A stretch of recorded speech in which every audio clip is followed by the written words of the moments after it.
Morning student.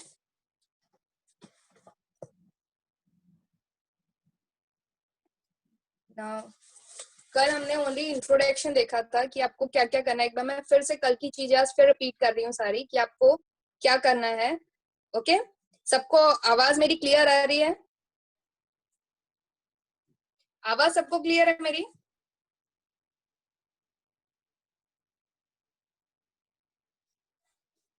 Okay, and जो screen पे आपको स्क्रीन शेयरिंग दिख रही है वो भी क्लियर है सबके लिए चैप्टर। एंड कल आपको इंस्ट्रक्शन दिया था मैंने कि आपको आपकी रफ नोटबुक के साथ बैठना है विद योर पेंसिल। अगर आपने अभी साइंस रफ नोटबुक नहीं बनाई है तो आप कोई भी अभी रफ नोटबुक लेके बैठ जाइए, और जिसके पास टेक्स्ट बुक नहीं है तो आपको ये स्क्रीन पे पेज दिखाई दे रहा है, आप उससे क्लियरली देख सकते हैं। ओके, और जिसने अभी ऑडियो वीडियो ऑफ नहीं किया एक बार फिर से अपना ऑडियो वीडियो चेक कर लो कि किसने ऑफ नहीं किया है।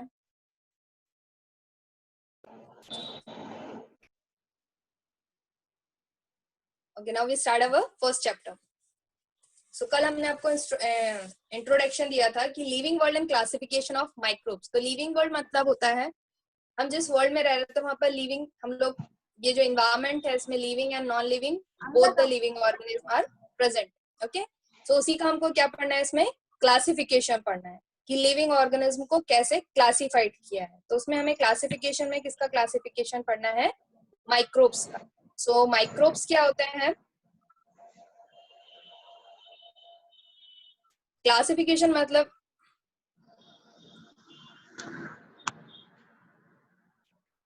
क्लासिफिकेशन मीन्स होता है कि किसी मतलब इतना बड़ा वर्ल्ड है तो उसको किस तरीके से डिस्ट्रीब्यूट करना, मतलब वर्गीकरण करना, वो क्या कहलाता है? क्लासिफिकेशन। तो इस चैप्टर में हम पढ़ेंगे क्लासिफिकेशन ऑफ माइक्रोब्स। तो माइक्रोब्स आप सबको पता है, माइक्रोब्स मतलब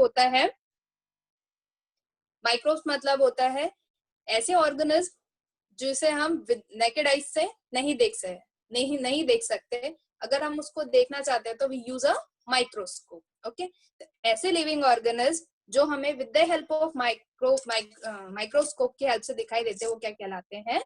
micro organism. Okay, so there are some, आपके टेक्स्ट बुक में कुछ क्वेश्चन दिए हैं, can you recall? Okay, so ये सब आप प्रीवियस क्लासेस में पढ़ चुके हो। सो फर्स्ट क्वेश्चन आपको दिया है, what is the hierarchy for the classification of living organism? So maybe आपने ये 7th स्टैंडर्ड में पढ़ा होगा या 6th स्टैंडर्ड में आपने ये वर्ड सुना होगा, hierarchy of classification of living organism. So hierarchy मतलब होता है a system or organization that have many level from the lower to higher। मतलब ऐसा सिस्टम जिसमें लोअर टू हायर क्या किया जाता है? कैटेगराइज किया जाता है लिविंग ऑर्गेनिज्म को, ये क्या कहलाता है? hierarchy। Okay, then second question है, who invent the binomial system of nomenclature? तो who invent, किसी को आंसर पता है ये?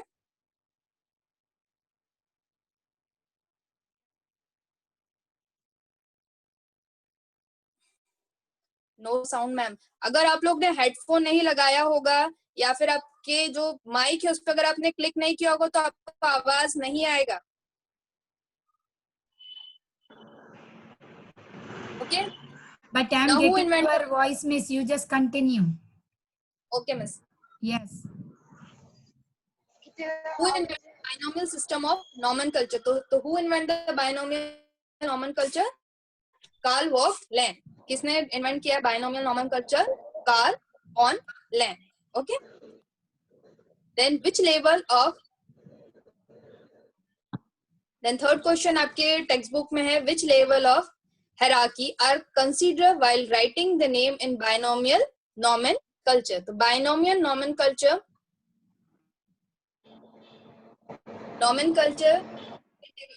मतलब बाइनोमियल नोमेनक्लेचर क्या होता है? तो बाइनोमियल नोमेनक्लेचर मतलब इस सिस्टम में क्या किया गया है, लिविंग ऑर्गेनिज्म, जैसे आप एक सिंपल हम एग्जांपल लेते हैं, जैसे मैंगो है। ओके, अगर हम मैंगो का एग्जांपल लेते हैं तो हम हिंदी में मैंगो को क्या कहते हैं? आम कहते हैं। ओके, देन मराठी में उसको आंबा कहते हैं। तो अलग अलग लैंग्वेज में अलग अलग फ्रूट्स हुए या फिर स्पीसीज हुई या फिर एनिमल हुए, उनके अलग अलग नेम है अलग अलग लैंग्वेज में। या फिर अगर हम स्टेट वाइज भी देखते हैं तो एक ही स्पीसीज हुई, चाहे वो प्लांट स्पीसीज हो या एनिमल स्पीसीज हो या फिर फ्रूट स्पीसीज हो, उनके अलग अलग क्या किए गए हैं, नेम दिए गए हैं, प्रोनाउंस मतलब अलग अलग लैंग्वेज के हिसाब से अलग अलग क्या करते हैं तो अपने नाम से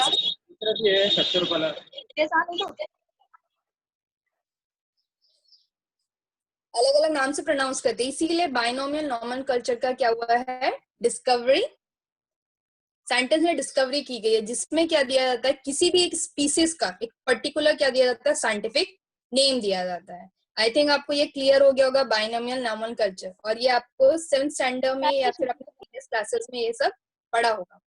क्लियर है बाइनोमियल नॉमेनक्लेचर मतलब क्या होता है? सो बाइनोमियल नॉमेनक्लेचर में क्या होता है, first it is a form, इसमें साइंटिफिक नेम दिया जाता है किसी भी स्पीसीज का। तो उसमें फर्स्ट जो होता है, the system of living thing that all scientist is use, और इसको क्या करते हैं, सारे के सारे साइंटिस्ट क्या करते हैं, यूज करते हैं। It's giving a species to the two part scientific name. एक ही स्पीसीज का क्या दिया जाता है,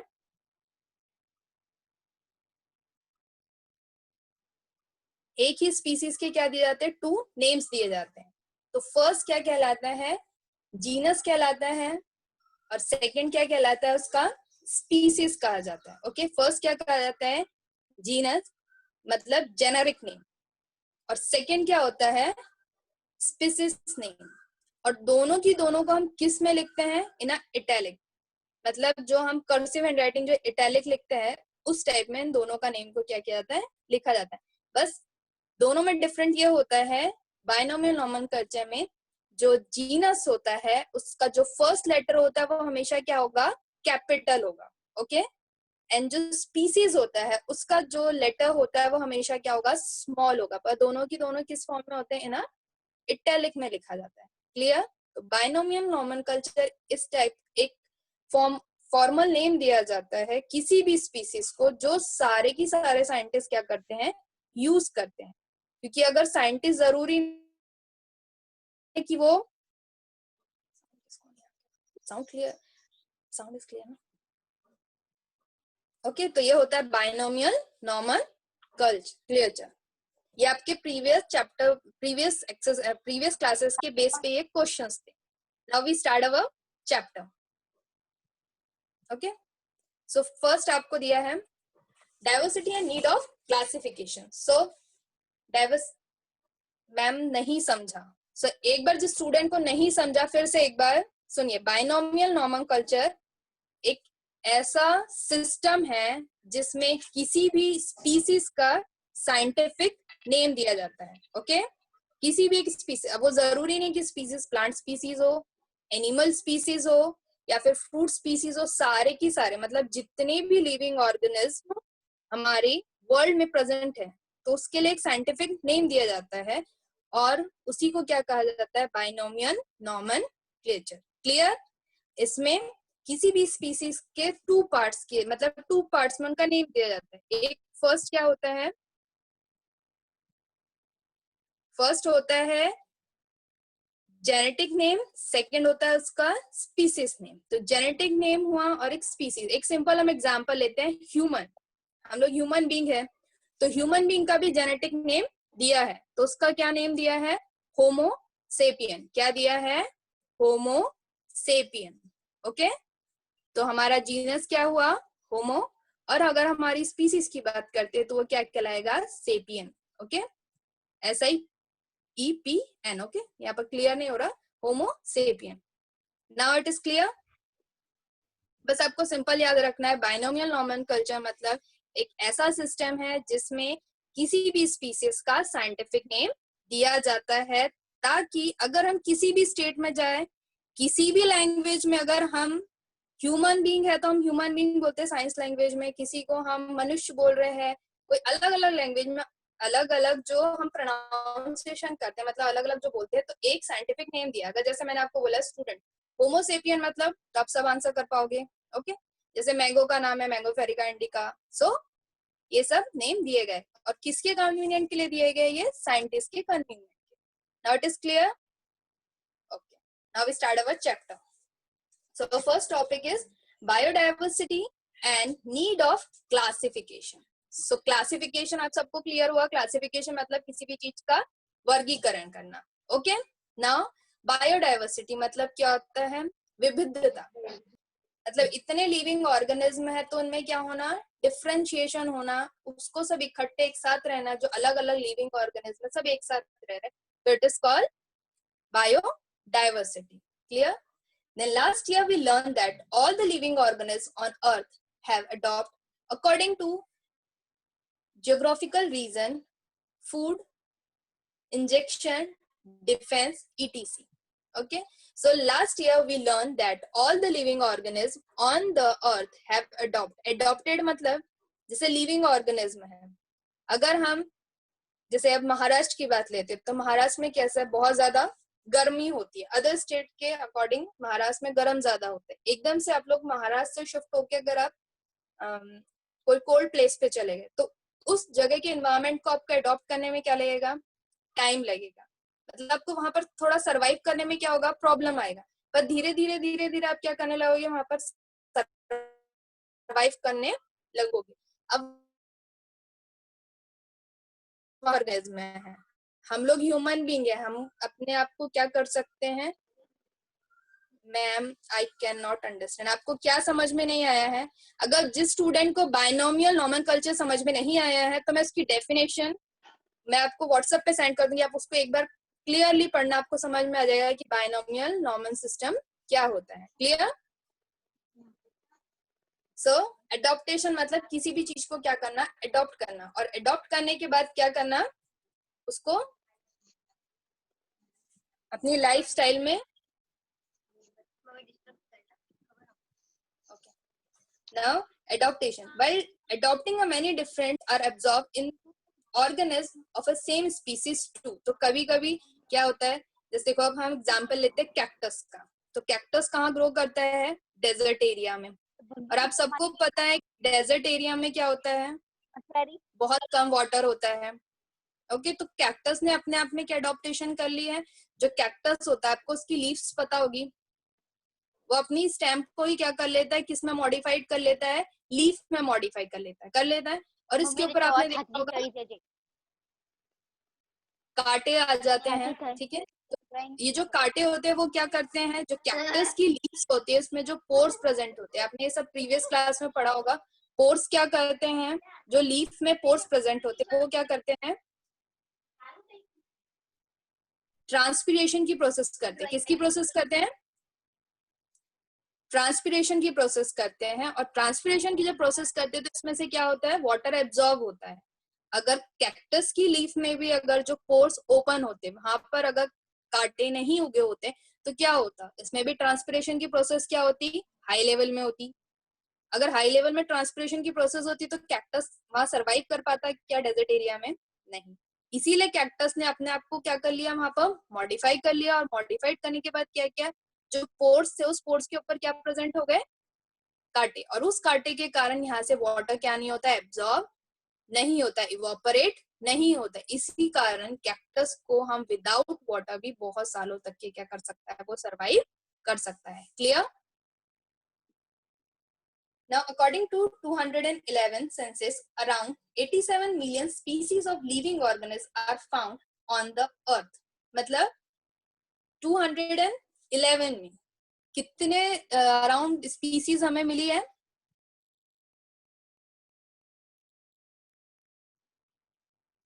87 millions of species of living organisms are found on the earth, including a land and sea. और कहाँ पर मिली है ये species? On a land and sea. To study such a vast number, it is essential to divide them into a group. So अब ये इतनी सारी species है, land में मिली है, sea में मिली है. So आप देख सकते हो 87 millions of species. कितनी millions of species? 87 millions. तो 87 million species का क्या करना? स्टडी करना. ये क्या होगा? पॉसिबल नहीं है. तो इनको स्टडी करना पॉसिबल नहीं है, इसीलिए क्या किया गया है? It is not essential to divide them into a group. It was essential to divide them into a group. तो इनको किस में डिवाइड किया? They divide into the group. किस में डिवाइड किया गया? ग्रुप में डिवाइड किया. Okay, so the groups and सब ग्रुप्स वर क्रिएट. और इसके कारण क्या किया गया? ग्रुप्स और सब ग्रुप्स को क्या किया गया? क्रिएट किया गया. सो 87 स्पीसीज को, मतलब आपको इस चैप्टर में बस यही पढ़ना है कि बायोडाइवर्सिटी है। ओके, तो बायोडाइवर्सिटी मतलब बहुत से लिविंग ऑर्गेनिज्म एक ही सराउंडिंग में रहना, उनका क्लासिफिकेशन करना क्या है, पॉसिबल नहीं है। तो उनका क्लासिफिकेशन करना मतलब इतना सारा इकट्ठे स्पीसीज को अगर हमने अलग अलग ग्रुप्स या सब ग्रुप्स में नहीं रखा तो उसका क्लासिफिकेशन करना क्या होगा, पॉसिबल नहीं होगा। इसीलिए क्या किया गया है, ग्रुप्स डिवाइड किए गए, सब ग्रुप्स डिवाइड किए गए, और उसके बाद में लिविंग ऑर्गेनिज्म का क्लासिफाई करना बहुत ज्यादा इजी हो गया। जैसे हम एक सिंपल एग्जांपल लेते हैं, हम ई लर्निंग क्लासेस ले रहे हैं।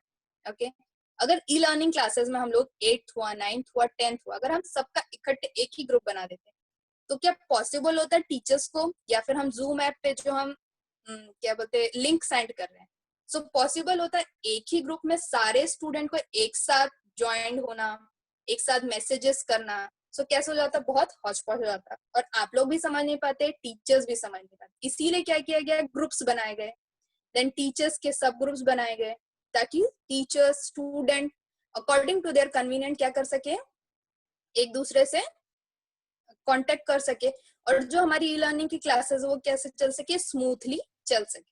सो वैसे ही लिविंग ऑर्गेनिज्म का भी क्या बनाया गया है, ग्रुप्स बनाए गए, ग्रुप्स एंड सब ग्रुप्स। ये सबको क्लियर है, ग्रुप्स और सब ग्रुप्स क्यों बनाए गए? Okay, now third paragraph, this process of this process of dividing living organisms into a group and subgroup, it is called as biological classification. So biological classification क्या होता है, जब ग्रुप्स को किस में डिवाइड किया गया, सब ग्रुप्स में एंड ग्रुप्स में, तो इन दोनों को साथ में हम क्या कहते हैं, biological classification. Clear? So biological classification में क्या किया गया है, लिविंग ऑर्गेनिज्म को ग्रुप्स एंड सब ग्रुप्स में क्या किया गया है, डिवाइड किया गया है। नाउ अब ये ग्रुप्स और सब ग्रुप्स में कितने ग्रुप्स में डिवाइड किया गया, और अगर किसी ने अगर इसको डिवाइड किया तो साइंटिस्ट ने किया होगा, तो उस साइंटिस्ट का नाम क्या है, रॉबर्ट विटेकर। उस साइंटिस्ट का नाम क्या है, रॉबर्ट विटेकर। इन 1920 एंड 1980, 1920 से लेकर 1920 से 1980 के बीच में जो रॉबर्ट हेनरी विटेकर थे, उन्होंने क्या किया, स्टडी किया, और स्टडी करने के बाद उन्होंने क्या किया, इन 1969, कब, इन 1969 ही dividing a living organism into a 5 group. तो ये आपको याद रखना है कि लिविंग ऑर्गेनिज्म के जो 5 ग्रुप्स थे, उस साइंटिस्ट का नाम क्या है, तो उस साइंटिस्ट का नाम क्या है, Robert Harding Whittaker. Text book है वो इसको अंडरलाइन कर लो, page number first 1 2 3, third paragraph के नीचे जो लाइन दी है, जो आपको स्क्रीन पे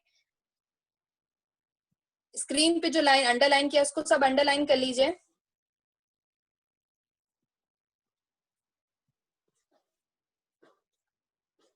Robert Harding Whittaker in 1920 to 1980। Okay,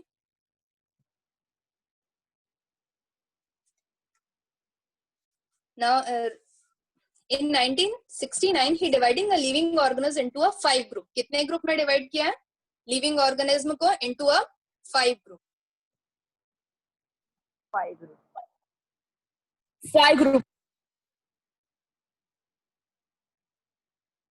okay, तो जैसे 5 ग्रुप में उन्होंने डिवाइड किया, for this classification Whittaker considering for the कुछ क्राइटेरिया बनाए, मतलब फॉलो सम, जैसे हमने अगर कोई ग्रुप बनाते हैं या हम घर में कोई प्रोग्राम भी अगर ऑर्गेनाइज करते हैं, अगर हम शॉर्ट प्रोग्राम भी अगर ऑर्गेनाइज करते हैं, तो उसके लिए हम क्या करते हैं, पहले कुछ क्राइटेरिया बनाते हैं कि हमें प्रोग्राम कैसे कैसे कंडक्ट करना है, फर्स्ट क्या फंक्शन रखना है, देन सेकंड कौन सा फंक्शन रखना है। तो सेम विटेकर ने भी क्या किया, जब उन्होंने ग्रुप्स डिवाइड किए तो उन्होंने कुछ क्राइटेरियाज बनाए, तो उस क्राइटेरिया के बेस पे उन्होंने फर्स्ट क्या किया, कॉम्प्लेक्सिटी ऑफ सेल स्ट्रक्चर, मतलब सेल का स्ट्रक्चर कैसा होना चाहिए।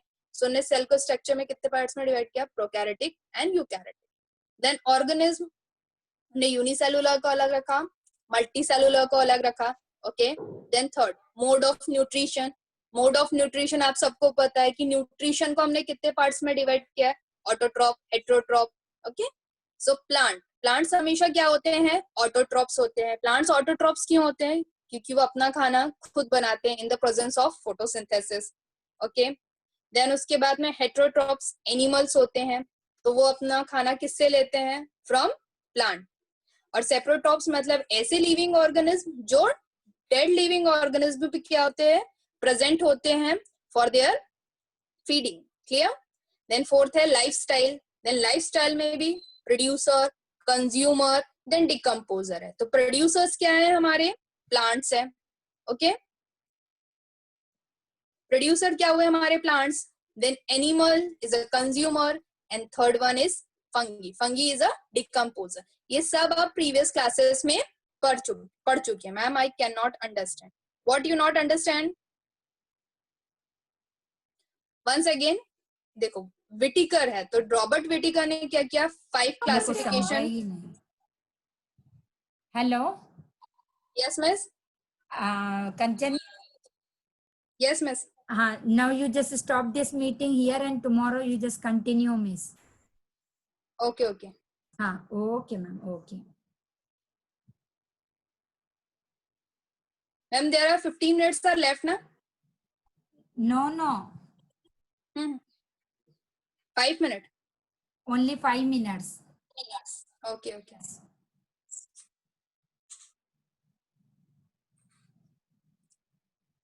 Okay, student. We stop the meeting here. From tomorrow, we start again. और जिस स्टूडेंट को समझा नहीं है, बाइनोमियल नोमेनक्लेचर मैं आपको व्हाट्सएप पे सेंड कर दूंगी. ओके, एंड इस चैप्टर में आपको जो नहीं समझा है, हम कल से फिर एक बार फिर से रिवाइज करेंगे. Okay, thank you. Mona miss.